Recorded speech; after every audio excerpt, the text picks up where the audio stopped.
Sac passé Captain Emmanuel de Captain Dev.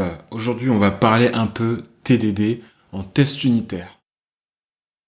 Donc pour cette vidéo, je prépare un petit kata qui est assez connu qui s'appelle le String Calculator. Donc là, à l'écran, tu vas pouvoir voir les différentes steps qu'on va essayer de coder ensemble. Tout ça en TDD. Donc là, principalement, on va se concentrer vraiment sur appliquer les concepts du TDD et pas seulement le clean code et compagnie, même si c'est fortement lié. Là, vraiment, l'objectif, c'est de découvrir ensemble le TDD sur un cas d'utilisation hyper simple. Pour ce qui est d'esquisse JavaScript et de refactoring, on verra juste après. Pour rappel, le TDD, c'est toujours 3 étapes. Écrire un test qui ne passe pas. Et ouais, il passe pas parce que le code minimal n'est pas implémenté. Écrire le code minimal pour que le test puisse passer. Une fois que le test est au vert, donc on est au red, on est au red, donc test rouge. Une fois que le test passe avec le code minimum possible, on peut refactorer en troisième étape, et ainsi de suite, et on continue. Ok, donc là on a le code.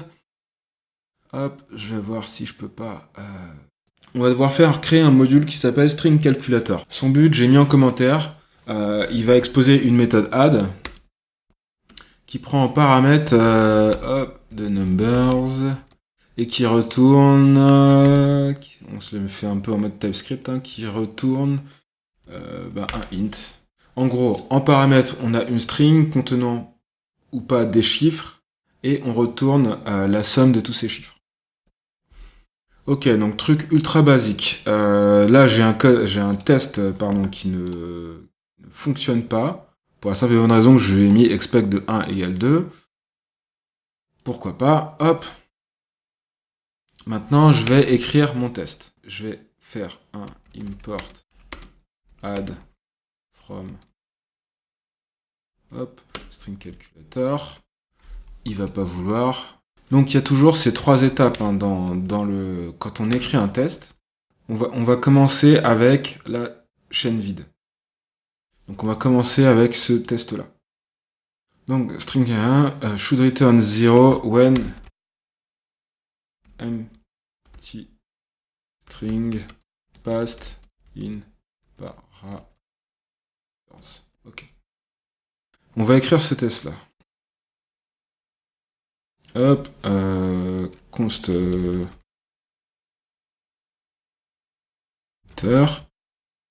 égale hop. Ok, donc ça c'est notre entrée. Notre résultat, c'est égal à add de parameters. Hop. Ok. Et du coup, on va faire, donc là on a notre act, on a notre range, et on a notre assert. On est bien. Ok.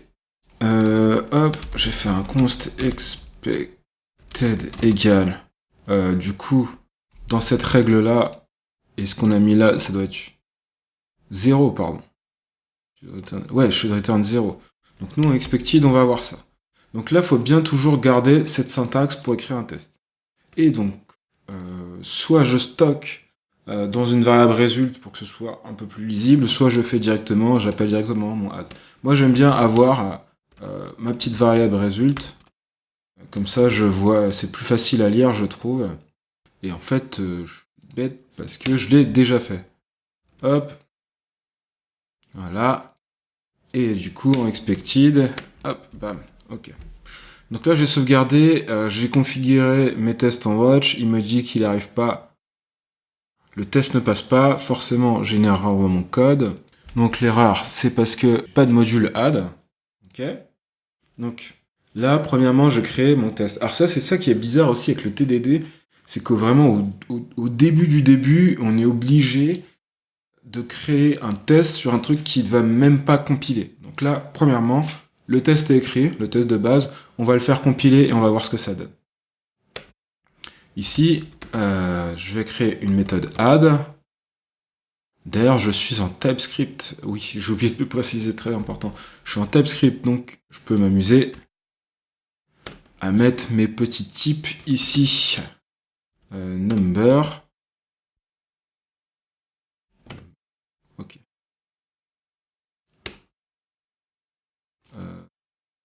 Hop. Replace nanani. Non, ça on s'en fout. Ok. Nous, on va faire un const add égale hop, hop, hop, hop. Voilà, c'est juste une fonction. Export add. Alors, à noter que j'aurais pu prendre la syntaxe des classes, ça aurait pas changé grand chose. Je reviendrai sur comment faire une classe, comment faire des méthodes privées en classe ou en type ou en export de fonction. C'est quasiment pareil. Ok, c'était le import. Ok, donc là, ce qui n'allait pas, c'était le import. Et là, ce qu'il aime pas, pop, pop, pop, pop, pop. Je fais ça. Là, je lui fais un import. Add import statement. Nanani nanana. Ok, donc là, ce qu'il a pas kiffé, et du coup, là, c'est là où c'est intéressant TypeScript, parce que là, ce qui fait péter le test, c'est du static type checking. Donc, c'est vraiment le fait que. On va parler, ça va rien. Donc là, je vais mettre numbers. Et ce qu'il aime toujours pas, c'est petit nanani. Void is not assignable to type number. Donc là, toujours des problèmes de type. Ok, et ça, c'est hyper important. Hop, donc add. Ça fait number. Là, on va mettre une string.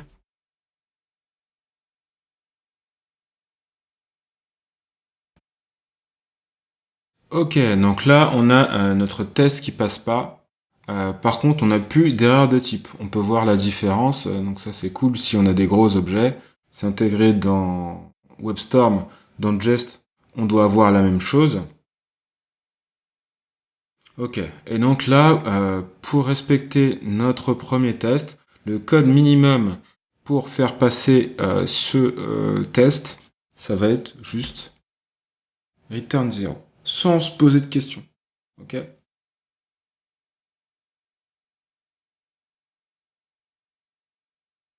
Ok, on est bon sur ce premier test. Hop, je vais copier-coller le test qu'il ne faut surtout pas faire.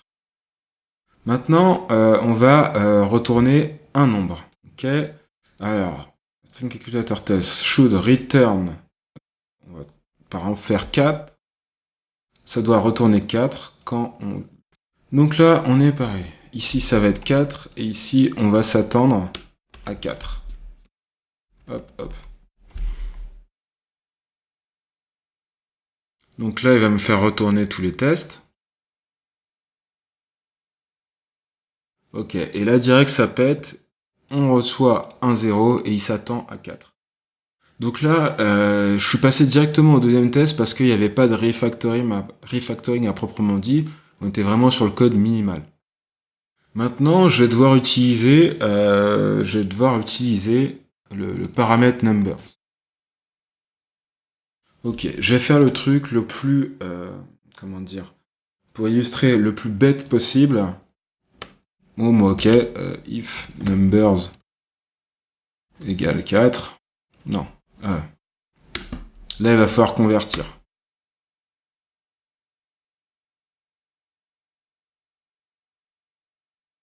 Même pas. Je vais faire ça. Hop. C'est le truc le plus bourrin. Turn 4. Il n'y a pas plus sale que ça. Ok, pour l'instant, on va passer sur l'ordre dans lequel on doit complexifier le code de manière à répondre aux besoins. On va juste se concentrer sur la partie refactoring. Donc si je prends mon test, hop, et que je lui dis la même chose mais avec 1,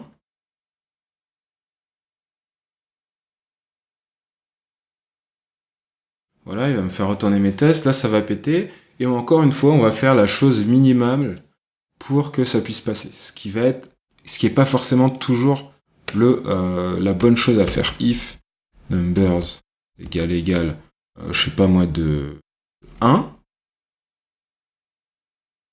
Voilà. Hop. Return. Ok. Donc là, en termes de test, j'attends. Ok, donc là j'ai 4 tests qui passent. Et là, ce qui est cool, c'est qu'on peut bien lire les différents scénarios. Maintenant, est-ce qu'on ne peut pas penser autrement ce bout de code? Bah, forcément si. Déjà, de base, on va devoir prendre numbers et le convertir en number.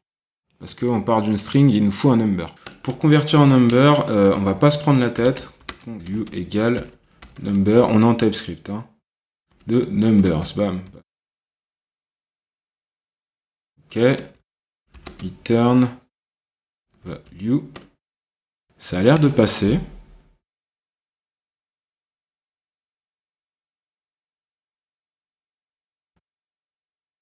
Ok, donc c'est-à-dire que même en faisant ça, j'étais un peu sceptique, mais même le 0 passe.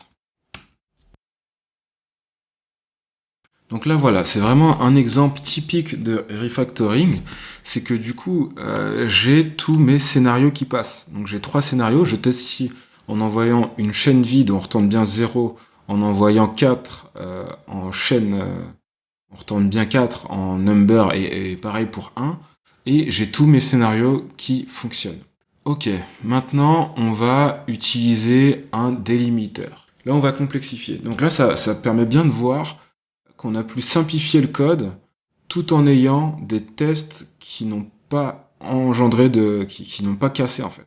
Donc là, le refactoring n'a pas engendré de régression et c'est ça un peu l'essence du TDD, ça permet vraiment de faire les choses de manière très safe. Maintenant, on va dire qu'il doit retourner 3 quand en paramètre on lui envoie 1,2.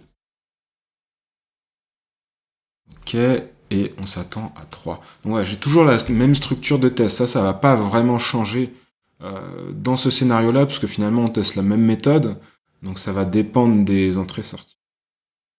Boum. Et là, Jest me dit directement not a number. Donc là, il va falloir faire des trucs un peu plus poussés, parce que on a 2 cas de figure à tester en fait. Ok. Donc là, on doit parser l'entrée. Ok, admettons que je chope... je vais éclater en fait numbers dans un tableau. Tiens d'ailleurs, j'ai pas mis de...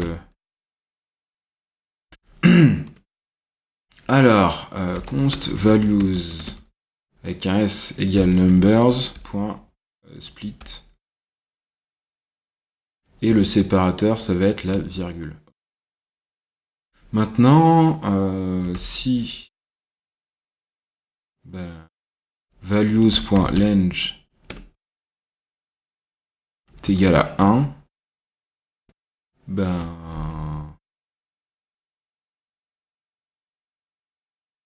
c'est ça quoi. Hop. Du coup, bon là directement, je vais même pas me prendre la tête à faire un for. Je vais utiliser un reduce, c'est un peu plus fonctionnel. Const result par exemple égale values.reduce. Donc normalement on a l'accumulateur .map. Je vais devoir d'abord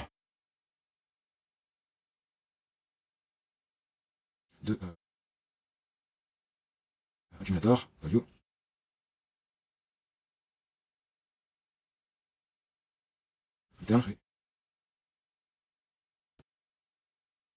Tadam! Alors pour expliquer un peu ce que j'ai fait, parce que du coup j'ai sûrement passé en avance rapide ça. Étant donné que j'ai un nouveau cas, je teste directement le split du tableau. Donc pour d'éclater mes deux variables 1 et 2 directement dans un tableau. Ok ? Si mon tableau n'a qu'une seule valeur, je fais mon comportement habituel. Si mon tableau a plusieurs valeurs, et ben à ce moment-là, je fais un map pour convertir chaque valeur de mon tableau en nombre, et après je fais un reduce sur mon tableau. Avec l'accumulateur, ça me permet de calculer la somme. Alors là, je suis allé légèrement plus vite que ce qu'on doit faire, mais c'est juste pour montrer à titre d'exemple que le premier cheminement qui aurait été possible, ça aurait été par exemple d'utiliser une boucle for si vous n'êtes pas trop en mode fonctionnel, pour calculer la somme du tableau. Alors il se trouve que là, c'est des méthodes du langage. Donc pour le kata, est-ce que je dois ignorer les méthodes que je connais déjà du langage? Je pense pas que ce soit le plus pertinent. Ok. Et du coup, alors là, on a tous nos tests qui passent. Hop, hop. Je peux même me poser la question, est-ce que ce truc-là m'intéresse toujours? On va voir. On va voir. Je le supprime. Et là, en fait, c'est ça qui est intéressant avec les tests, et notamment de TDD, parce que là, on vient vraiment couvrir tous les scénarios dont on a besoin. Je peux me permettre d'essayer des trucs. Voilà. Donc là, je viens de virer 3 lignes qui me paraissaient plus très pertinentes. Et je peux toujours... voilà. Mon code a été réduit. Là, c'est du refactoring complet. Je peux avoir le code minimal, en fait, finalement, plutôt propre, pour résoudre ce problème. Ok, on va complexifier un peu, hein. On va changer un peu de scénario. Hop, donc là, on va essayer, je sais pas moi, 10 quand on passe 5-5. 5 et 5. Ok. Et là, on s'attend à 10. Voilà.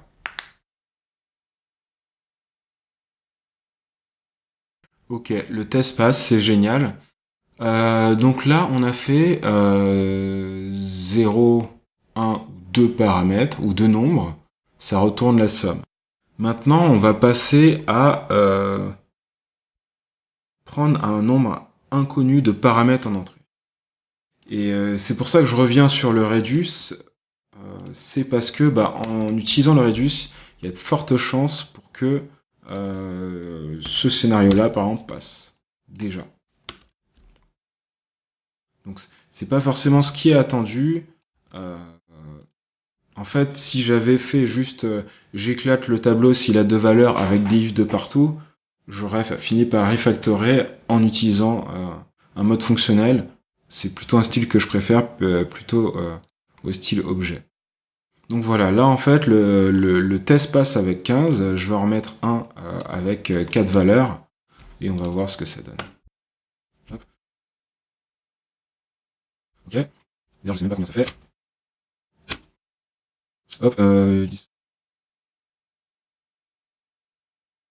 5,89 et 8,89. Donc voilà, c'est ce à quoi il s'attend. Je me calcule, hein, c'est pas idéal. Bam.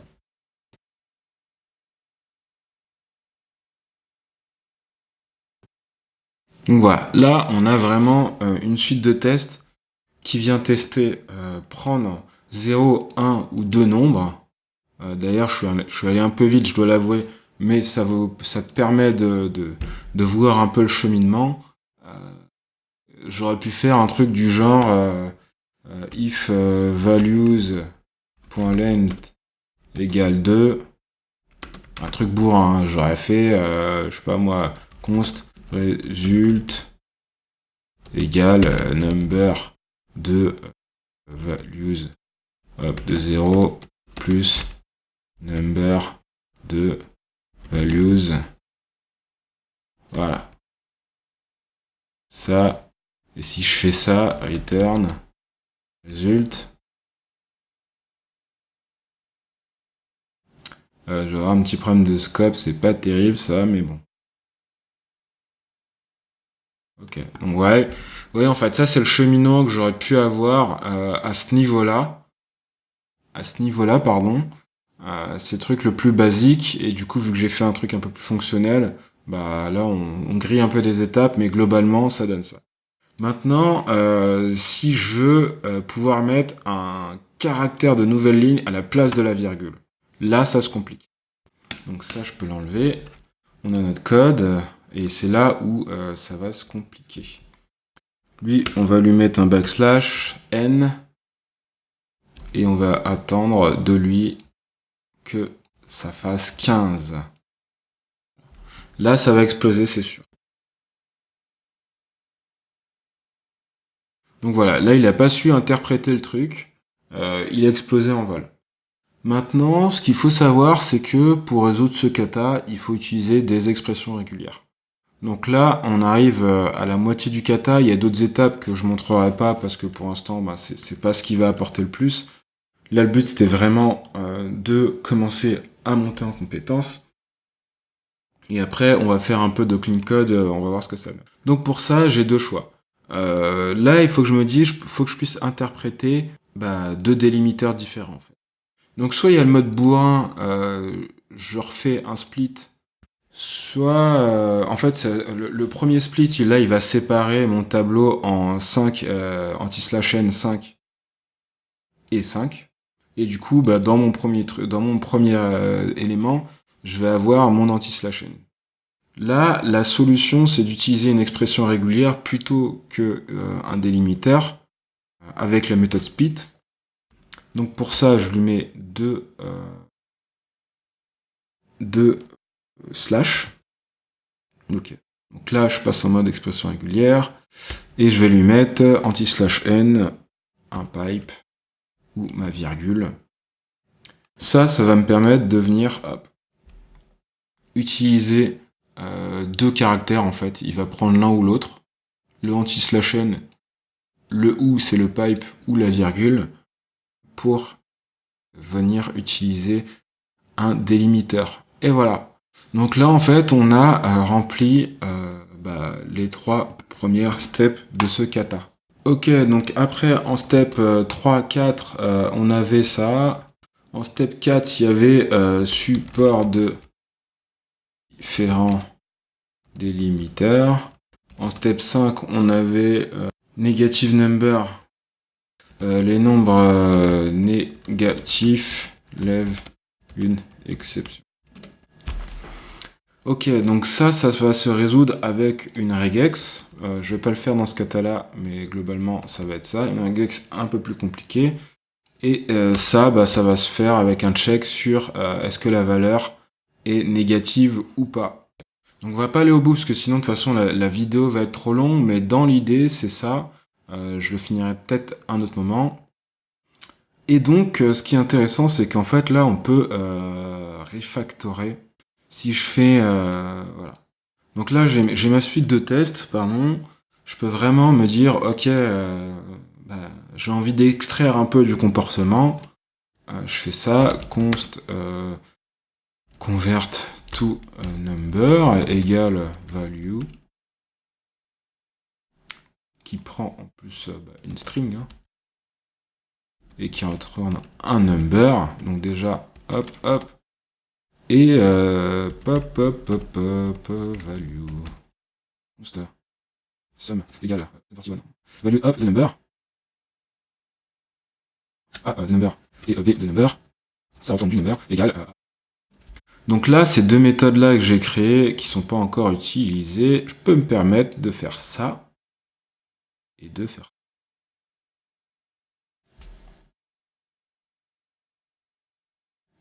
Et là, vu que j'ai un export que sur mon add et pas sur mon convert to number et sum, en fait, ça va être comme des méthodes privées qui vont être testées via le chemin qu'on a pris dans le code. Donc ça, sur le coverage, ça passe. Maintenant, je peux les sortir dans des helpers.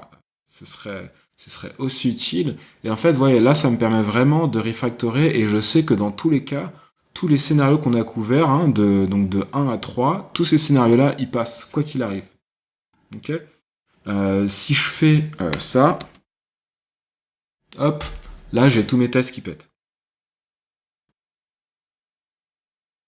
Presque. Et pourquoi? Et ben en fait, les tests qui... Ah oui, d'accord.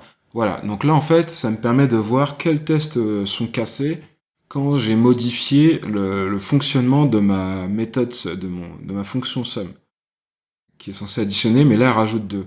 Et en fait, ce qu'on se rend compte, c'est là où c'est intéressant d'avoir énormément de tests unitaires, ça vous permet de créer une sorte de map de votre code et de savoir exactement à quel endroit ça explose. Et là, on se rend compte que les endroits où les tests continuent de passer, c'est tous les endroits où j'ai qu'un seul paramètre, parce que du coup, vu qu'on n'en a pas deux, on n'appelle même pas la fonction sum. En fait, le reduce n'est pas appelé. Donc, je vais corriger. Et là, j'ai mes tests qui passent, et c'est génial. J'espère que cette vidéo t'a plu. Je te dis à bientôt sur Captain Dev. N'oublie pas de t'abonner aux emails privés si tu veux recevoir encore plus de contenu. Et moi, je te dis à bientôt sur Captain Dev. Ciao.